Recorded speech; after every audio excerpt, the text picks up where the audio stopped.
I have had to rewrite this multiple different times now as I keep breaking down.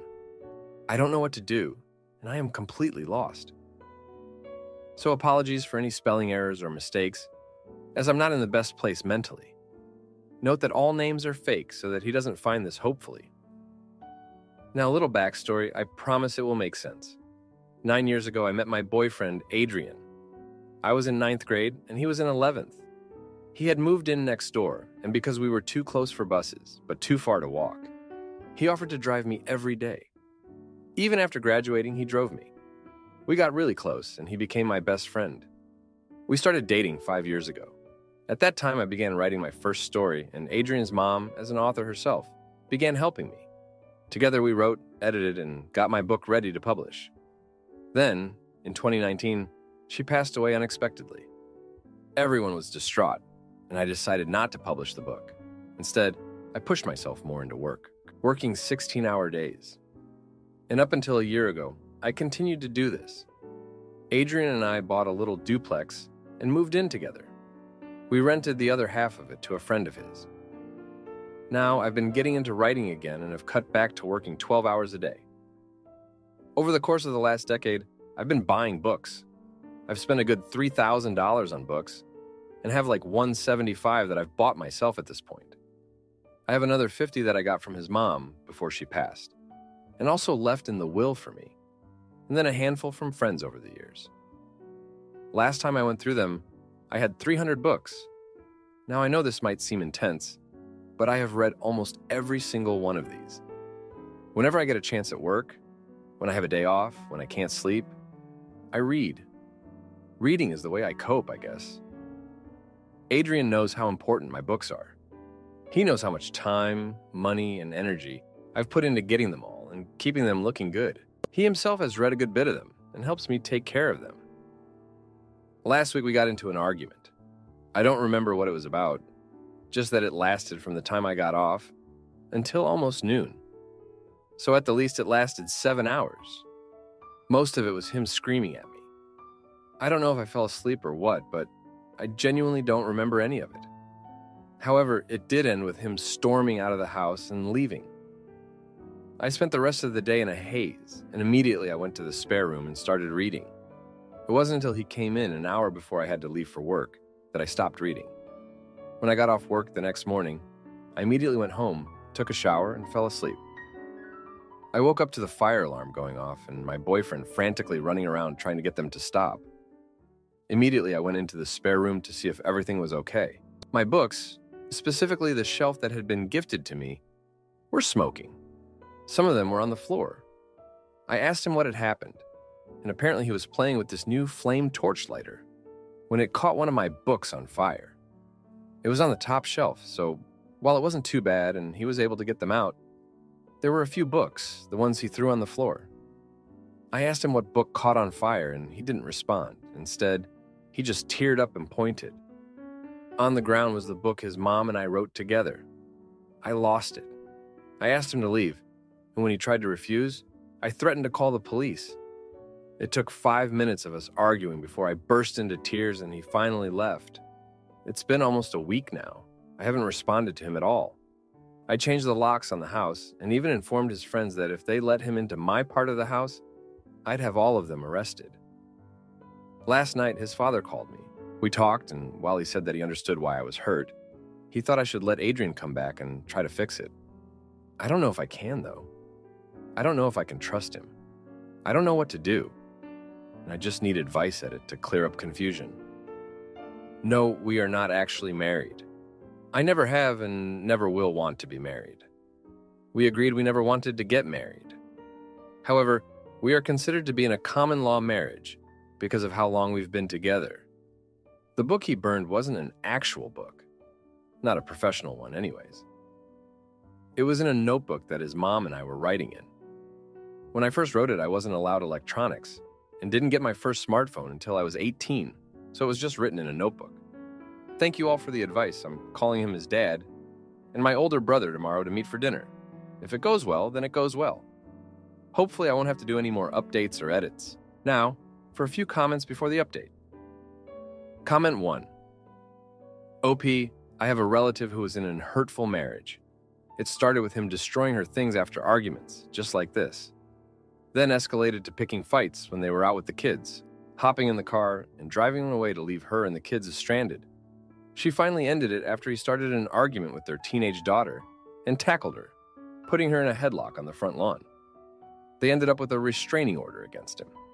Couples argue, but this isn't remotely normal behavior. His goal isn't to work things out or compromise. It's to hurt you and win by any means necessary. There's something seriously wrong with him, and it's not something you can fix. Comment 2.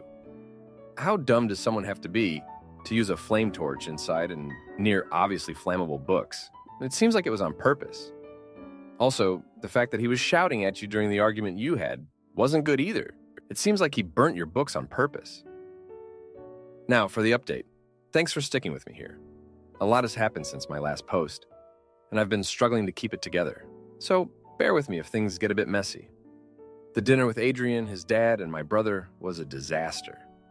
I thought it would be a chance to clear the air, but it only made things worse.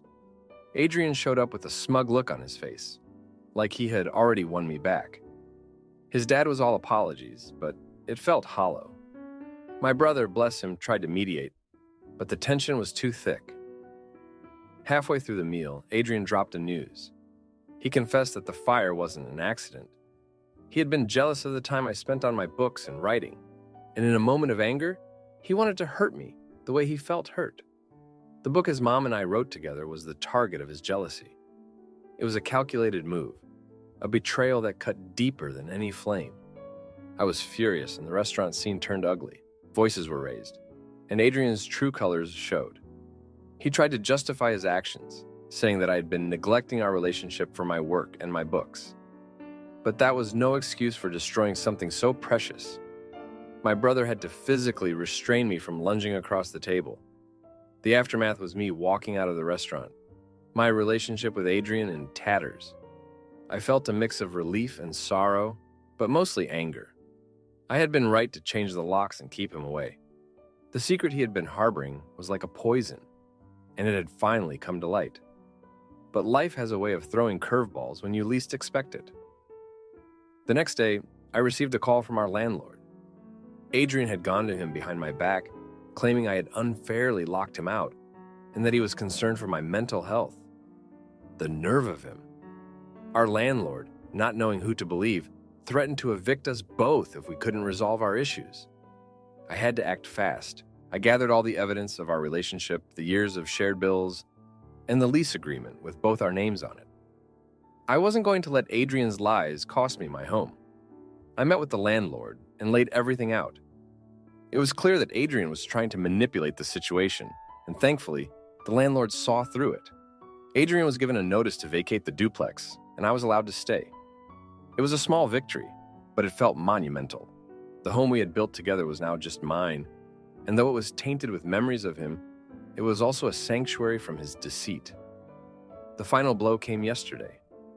Adrian's friend, the one renting the other half of the duplex, decided to move out. He couldn't handle the drama, and frankly, I was glad to see him go. With him gone, I had the whole place to myself. It was lonely, but it was also a chance to rebuild. I've started to put the pieces of my life back together. I'm focusing on my work and my writing, and I'm slowly replacing the books that were lost in the fire.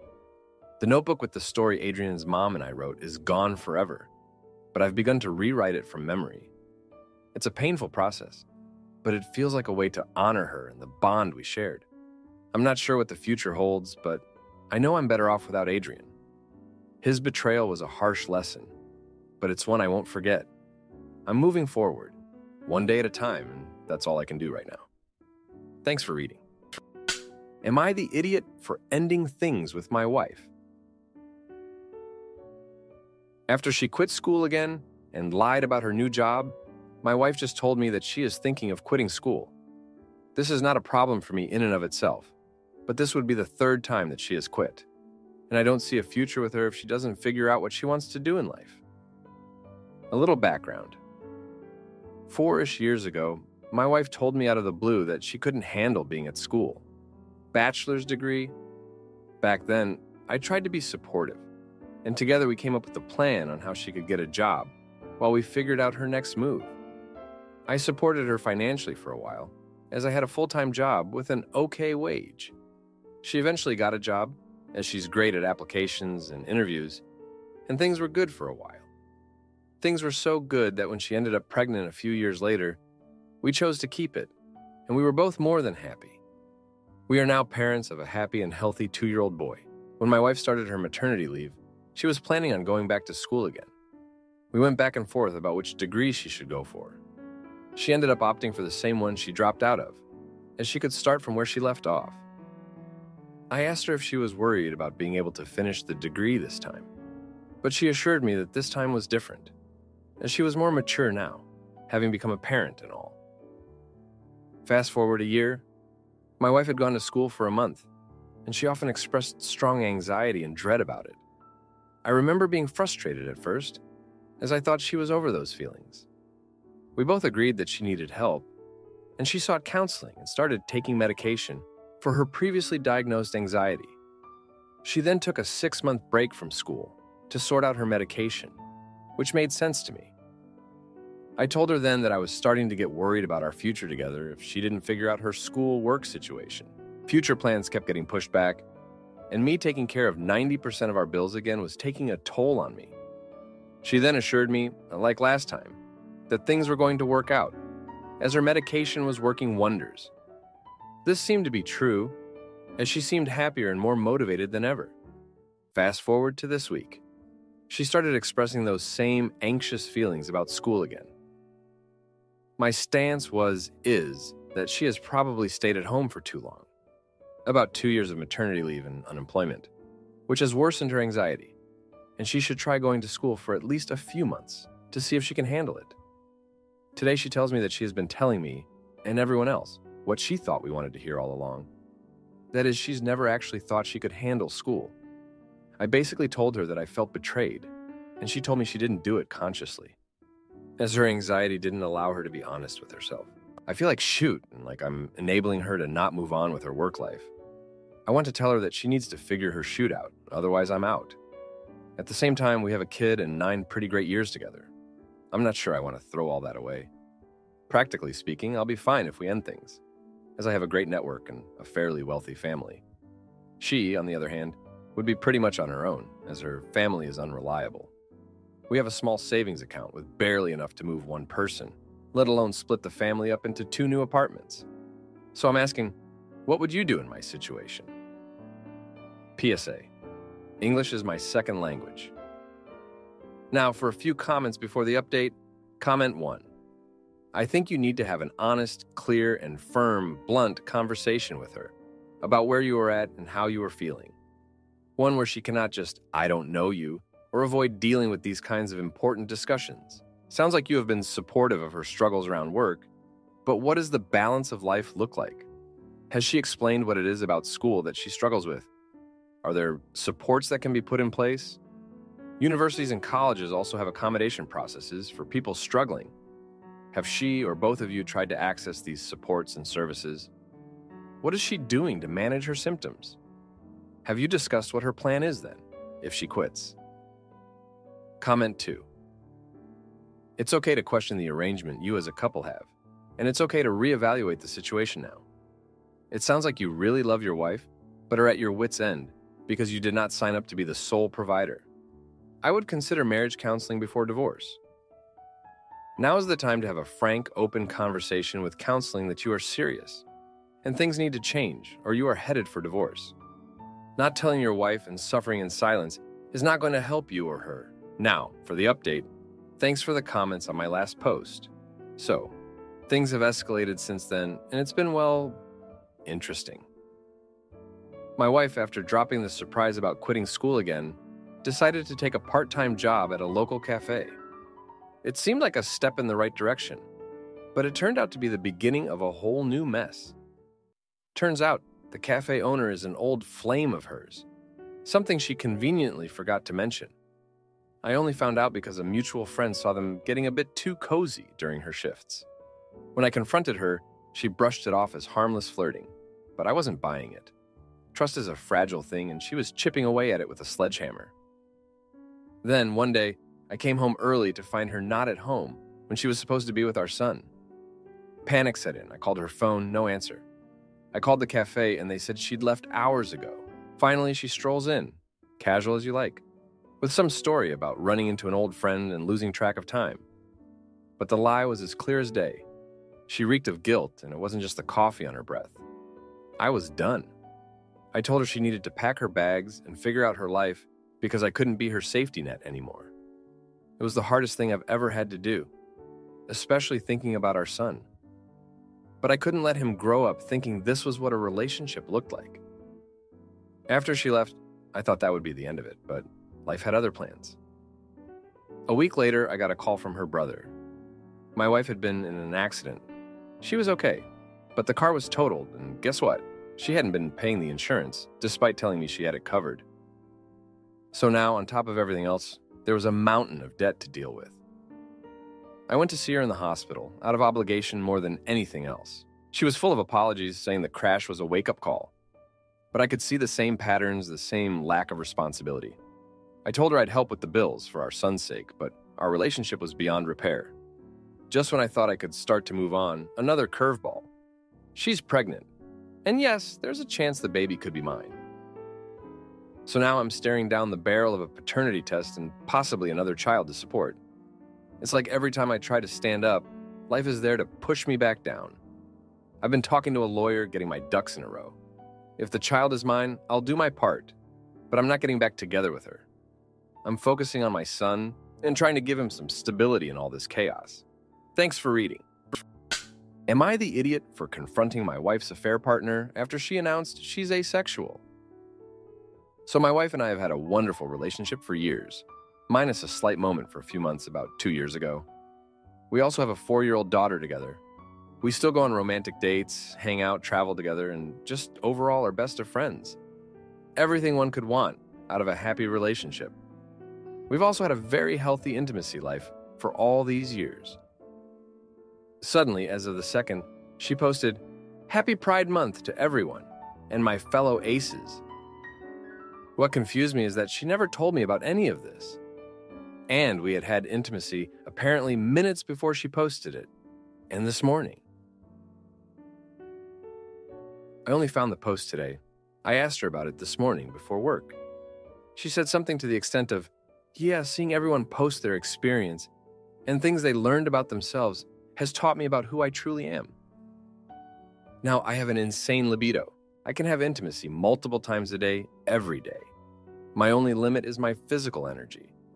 She had been the same way for years, up until literally today, and I can tell deep down that hasn't changed. If I'm being honest, she's very impressionable, and all her new friends from work are, coincidentally, asexual. I asked her, "So what happens now?" And she says now that I know, that we'll no longer have intimacy. Maybe a few times a year at best if I'm lucky. She literally used the words, "if you're lucky." None of that sat right with me. Not just the concept of an instant 100 to 0 sex life, but the tone she had about it. I've since left for work, having told her, "We're going to have a talk about this later. The problem is, not sure where to go from here. I don't know what to say or do." I'm not saying I want to hear mismatched libido won't work, just separate, or people calling me a bad person for questioning her sudden change of sexuality. I want advice on how to potentially figure this all out and repair this. Intimacy is important to me, alongside emotional love. I need advice on what to do/say, and what kind of outcomes I should aim for. Final edit. I have decided to not share the full extent of what transpired, because many of you are just being weird. Lots of hateful judgment and accusations and crazy headcanon from some of you. I'd like to greatly thank those who gave genuine, helpful advice. Some of the recommended questions did help. I'm glad to at least say the outcome is less severe and different from what I expected to a large degree, although I was correct about the trying to fit in thing, and actually was related to a loss of a friend we had suffered through recently. It's still a "we are going to get counseling" situation, but more of an issue with grieving compared to some of the theories many had developed. The grief can be healed with time and therapy. Anyway, that's it. That's the big update. Yay, at least I feel better. Now for a few comments before the update. Comment 1, I would be open and honest. That you signed up for an intimacy relationship. That it is an important part of what you consider a healthy relationship. That if she feels this is her true self, then you won't stand in her way and demand anything. But she has shown you that she doesn't want an intimacy relationship, and at 30 years old, you can very much both go and find what you both consider healthy for you, and see what she says. But I would tell her that you won't be treated with such disdain and disrespect. You make decisions together in a relationship, not unilaterally. Be truthful that you won't be bullied to stay in a sexless marriage, and that her using intimacy like this against you has completely changed your view of her and this partnership. FYI, your wife cannot suddenly be asexual. She either has always been or there is a medical issue of some sort that has caused this. I would write your points down and have a very honest and brutal conversation. Comment 2. She says, now that I know, that we'll no longer have intimacy. Maybe a few times a year at best if I'm lucky. She literally used the words, if you're lucky. You need to be upfront with her. I want you to take some time to consider what you truly want and expect out of this relationship. If she doesn't want to have intimacy with you anymore, that is her right. But you seeking divorce is also your right. Hope for the best, but start preparing for the worst. Now, for the update. Thanks for sticking around after my last post. So, things have taken a tense turn since then. We moved across the country for my wife's new job, and it's been pretty tough. We're in a small town now, far from the city life we're used to, and it's been tough on all of us, especially our daughter who misses her friends. The move itself was a nightmare. My wife's company promised to handle everything, but when we arrived, our stuff was delayed by weeks. We had to crash in a motel, and tensions were high. My wife started her job immediately, and I was left to manage the chaos with our daughter, who just couldn't understand why everything was changing so fast. Work has been consuming my wife. She's always been ambitious, but this new role has her working late nights and weekends. We barely see her, and when we do, she's exhausted or on edge. Our daughter's been acting out, and I'm struggling to keep it together for her sake. Then, the surprise dropped. My wife confessed she's been seeing someone from work. Said it started as a work husband thing, but got serious fast. She told me she's confused and doesn't know what she wants anymore. I was floored. I mean, we've had our ups and downs, but I never saw this coming. I confronted her about the whole asexuality thing, and she broke down, said she felt pressured to fit in with her new colleagues, and that she was just trying to find her place in a new environment. But this affair? That's a whole other level of betrayal. We've been arguing non-stop. It's like we're strangers now, walking on eggshells around each other. Our daughter's picking up on the tension, and it's breaking my heart. I've suggested counseling, but my wife's been non-committal. Says she needs time to think. Amidst all this, our daughter started school, and it's been rough. She's the new kid, and she's been bullied. We've had meetings with her teachers, but it's like they don't know how to handle it. It's just one thing after another, and I'm at my wit's end. Last week, I did something I never thought I'd do. I reached out to my wife's affair partner, confronted him outside their office, told him he was wrecking a family. He just shrugged and said it was between me and my wife. I wanted to punch him, but I walked away. That's not who I am. Now, we're at a crossroads. My wife's been staying late at work even more, and I'm left wondering if she's really working or with him. Our home feels like a battleground, and I'm just trying to protect our daughter from the fallout. But here's the kicker. Yesterday, my wife came home early, sat me down and said she's made a decision. She's choosing us, our family. Says she ended things with the other guy and wants to start fresh. She's even agreed to counseling. I was stunned. I mean, after everything, I didn't expect her to come back from that. We've got our first session next week. It's going to be a long road, but for the first time in months, I feel like there's a glimmer of hope. Our daughter smiled for the first time in what feels like forever when we told her, we're going to try to fix things. So that's where we're at. It's not perfect, and I'm still reeling from the lies and the cheating, but we're taking steps. I'm cautiously optimistic. Thanks for reading. If you like this video, you'll probably like these too.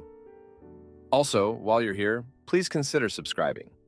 It's your support that keeps this channel alive and allows me to make better and longer videos. Have a great day.